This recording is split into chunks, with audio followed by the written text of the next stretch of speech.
তার দিকে তাকাতাকি করছে।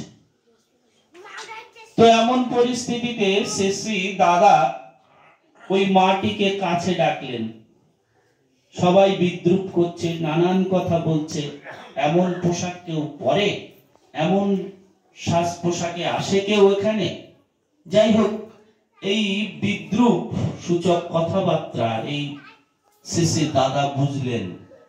শেষী দাদা তাকে কাছে ডাকলেন, এই তুই আয় মা আমার কাছে। সেই মাটি নাটমণ্ডপের ভিতরে ঢুকে দাঁড়ালেন।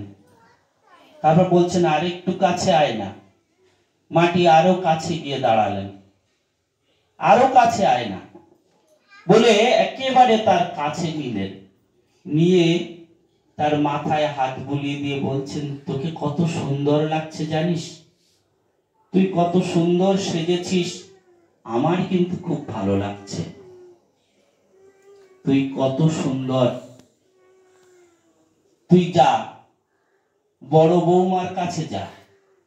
বড় বৌমার কাছে একজনকে বলে পাঠালেন যে ওকে বড় বৌমার কাছে নিয়ে যেতে হবে, বলবেন আমি পাঠিয়েছি।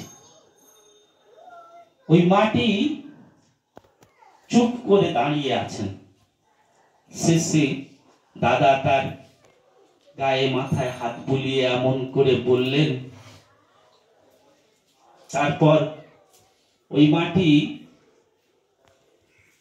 বড় বৌরানীমার কাছে গেছেন। যখন বড় বৌরানীমাকে সেই দাদাটি বললেন বাবা পাঠিয়েছেন, তখন বড়